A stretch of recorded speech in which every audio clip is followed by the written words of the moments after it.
So you're thinking of visiting Iceland.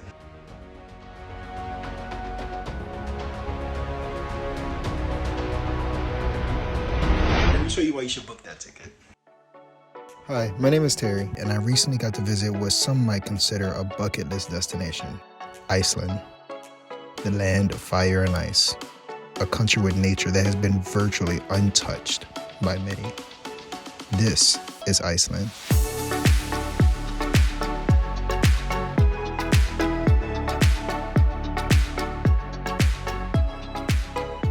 Day one of our 6-day journey begins in, you guessed it, Reykjavik, which we immediately left so we can go to one of the big reasons why we needed to come see this country. Horses. Not just any horses, Icelandic horses. Icelandic horses are actually all purebred. Once an Icelandic horse has left Iceland, it can no longer return, effectively making every Icelandic horse you see 100% Icelandic. While on our first of many horseback rides this trip, we got to stop at a little waterfall called... Excuse me, you said the waterfall was called the Waterfall of Trolls? Trolls, yes. Tröllafoss. Tröllafoss? I'm gonna stick with Troll Waterfall. Now, when you think of Iceland, you might think of glaciers, volcanoes, and nature. But when you visualize Iceland, I'm sure we all imagine that one place, that blue, beautiful water. That's right, what is considered one of the 25 wonders of the world, the Blue Lagoon. The Blue Lagoon is a natural geothermal hot spring based not too far from the KEF airport on the south side of Iceland. Now, if you're like me and would prefer to get as far away from the tourist destinations, or should I say tourist traps, as possible, you may be considering skipping the Blue Lagoon. Heck, maybe in your research, many people would recommend skipping it and going to any other free or less touristy hot springs in the country. Well, in my opinion, I can't see myself coming to Iceland and not making a stop at the Blue Lagoon. My wife and I's experience at the Blue Lagoon was phenomenal. Everything about it felt truly amazing. We opted for the premium pass instead of the comfort, which is only $20 more, but it comes with enough benefits to make it an easy decision in my opinion. Now, I would love to rave about the Blue Lagoon for hours, but this video is only the highlights. Feel free to stop by weekly on this channel for an in-depth opinion on the entire itinerary. All in all, day one Iceland was just... Have you ever had your expectations met? That's how we felt after day one. Day two, we really wanted to lean into the fire and ice that Iceland is known for and decided to go for a 4-hour glacier hike and ice climb.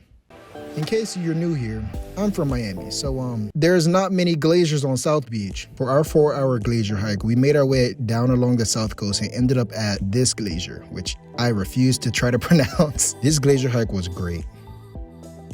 Aside from the group of loud and borderline irresponsible young adults walking with us.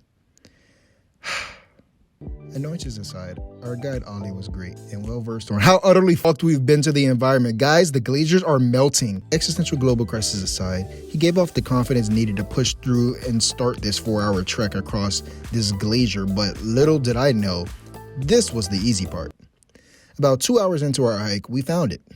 Ollie had scoped out a few spots and finally landed on a crevice that was just deep enough and terrifying enough to make a grown man think twice about all of his life decisions. We were about to go ice climbing. Now, as much as I wanted to get footage of Rose and I climbing down and up into this abyss, Ollie could not allow it. I assume it was because the others in the group refused to listen and follow any of his warning/safety measures. So I can't blame him for not having the time or confidence to leave the group and give me a good position for the footage. Nonetheless, Rose and I both went down about 12 feet plus maybe and climbed our way back up without hurting ourselves or Ollie.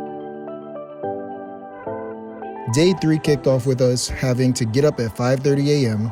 to make our way to freedom. This is how to travel Iceland. It's day 3 and we now have a camper van. Upon my research, one of the best trips to do if you have a car in Iceland is the Golden Circle. This trip can be done in a day, but you will definitely enjoy it much more if you break it up in 2 days. We decided to do the Golden Circle. I think it's counterclockwise. We went to the left. We went up and around versus like down and around because it was the most optimized route to see as much as possible on the back end of our trip. Our first stop on the Golden Circle felt like Iceland's first true hidden gem, Thorfoss. Thorfoss is located a little before one of Iceland's national parks and is, in my opinion, a true hidden gem. Little to no people. We ran into maybe 3 to 5 people, and a stunning waterfall you can get close enough to touch. Truly a must-see if you have time on your Golden Circle trip. After Thorfoss, we made our way to what some would say is the main stop on everyone's Golden Circle itinerary, Thingvellir Park. Thingvellir is unique because it's the only spot on Earth where you can swim directly between the North American and European continents, but we didn't do that.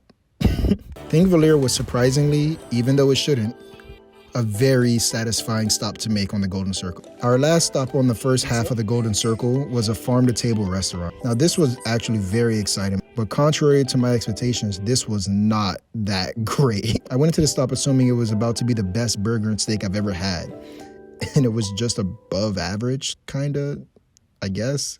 Day 4 was jam-packed. We spent our first night in a camper van and loved every minute of it. We slept with the back open for about 30 minutes, or you could see everything.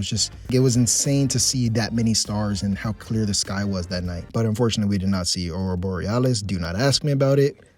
That is still on the bucket list. After appreciating the van for a bit in the morning, we found ourselves on some more horses. The company Geyser Hestar gave us exactly what we needed from horseback riding. Although the environment wasn't as beautiful as our first ride, it was still much more enjoyable and worth it. After horseback riding and watching smelly hot water be blown in the air, we needed to refuel, and there is no better place to stop at than this not so hidden gem of a restaurant.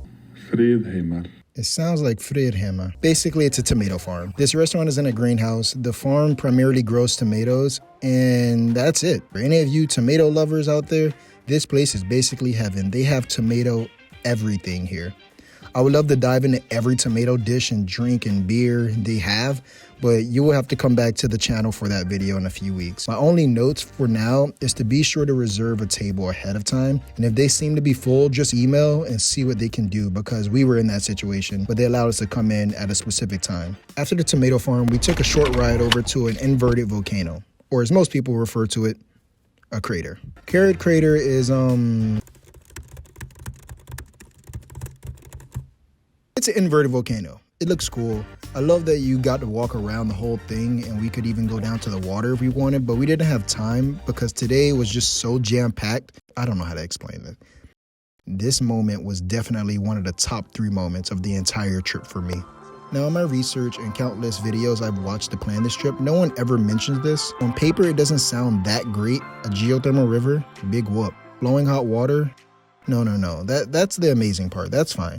No one talks about the hour-plus hike uphill you have to do to get there. Now, this may sound rough for some running hot water, but trust me when I say that hike made this geothermal river 1,000,000 times more worth it than you could ever imagine. Now, if you haven't been able to tell, we have been blessed with the best weather possible for everything we've been doing so far. This, on the other hand, seemed like the first bad weather we would have, but instead, this cloudy, moody weather only added to the experience and serenity of the entire thing. We did see a lot of people coming down on our way up, so maybe it could be too busy at times, but in my opinion, it was fine. Like, the amount of people we saw there was perfectly okay. After putting in the work to get to this river, we opted to cancel our Viking dinner not too far away so we could actually enjoy this experience. And I have to say, I am much happier knowing we enjoyed our time there rather than rush back down the mountain for a steak. 100 out of 10 would recommend you experience this if you have the time and are physically able to make the hike. Day 5, we hit the south side. We start our day off at a beautiful hot spring not too far from our campsite. This little hot pot goes by the name of Runalog Hot Spring. You actually have to pay to enter and only have a 2-hour limit at this hot spring. Now, how hard the guy that's signing you in at the car in front of the entrance plans to hold you to the 2 hours is questionable, but he does bring it up. After we pretend to be soup for a couple of hours, we make our way to those 2 waterfalls we got a sneak peek at a couple days ago. If you have done any research on waterfalls in Iceland, you definitely have heard of these. The first of 2-ish we were seeing is Seljalandsfoss, a main stop for many tours along the south coast of Iceland because it's not only beautiful, but you can also walk behind this waterfall, giving you a full 360 view of its beauty. Not too far away from this though is something I put high on my must-see list when planning this trip. I would consider this a mini waterfall, but it's honestly just as, if not better than Seljalandsfoss in my opinion. Unfortunately, it isn't as hidden as I would like. There was definitely a line to get in, but if you're okay getting a little wet, feet included,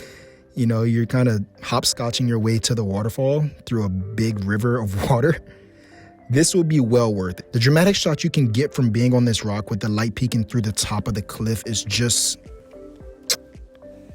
10 out of 10. Not too far from these two waterfalls is another must-see when going around the south coast of Iceland. Rose and I's preferred of the two stops, Skogafoss. Skogafoss, both times, a couple days ago and this time, treated us to this beyond beautiful rainbow. What we loved about this waterfall was not only how dramatic it was, but that you didn't have to get wet to experience it. Now, we aren't pansies, we don't mind the water, but fun fact, the water at Seljalandsfoss doesn't stop. So yeah, constant getting wet gets kind of tiring after an hour or so of shooting around the fall. First world content problems aside, both waterfalls were beautiful and I would definitely stop at either if I'm going to around the south coast again. Now, we wanted to make a few other stops along the south coast, but we were enjoying all of the stops a bit too much and decided to cut a few things and narrowed our trip down to one stop. On brand with lava, ice, and hot springs, when you go to Iceland, you can't help but think of the black sand beaches. Now, we didn't go to Diamond Beach, which was a little further, but we did make it to Reynisfjara, I think that's how you say it. This black sand beach is located in Vik, and I don't think I need to say much more than it was a black sand beach. On this beach, there is this wall made of basalt columns. I wish I asked someone about how the walls were formed, but sitting on the wall and taking in the moment was definitely more worth it. Day 6, we went on our final horseback ride and we did a river crossing. This was great, but the experience was a bit short compared to what Rose and I are usually used to. We did get to see the only hot spring in the middle of a river, which was neat, but you know, like, it's not a great selling point. After dismounting our horses, we got to see a little glimpse of how Iceland makes their rye bread, which I loved, by the way. After taking a sample of this bread, we head towards more basalt columns. These columns, or should I say cliffside, was Iceland. Nature in its purest form. No waterfall in sight, just land and rock formations as far as the eye can see.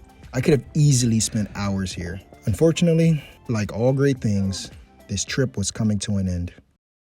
But not before going to another hot spring. And not just any hot spring, but a definitely open, totally not chained off, and we snuck in. Like most of Iceland, there isn't much police anywhere, so this hot spring was closed due to COVID a couple years ago, but people have all still gone and enjoyed a quick dip in this hot pot. Now, I won't get into the details about finding this hot spring in this video, but definitely come back to the channel weekly for how the day-to-day in getting to all these locations and the entire trip went. I'll be sure to add our itinerary in the description below once I have posted all the videos from this trip. And with this last relaxing dip in this secluded, completely open and definitely for the public hot spring, we head back to our van and head to a nearby hotel. Hotel experience was not great, that's for another video. Iceland was breathtaking. Although I was truly bummed I couldn't do everything I initially wanted to do, like the West Fjords or the Ring Road, or just the north or see the Aurora Borealis, everything we did get to do made me feel as if I missed nothing. And that is why I wouldn't hesitate to visit this place again.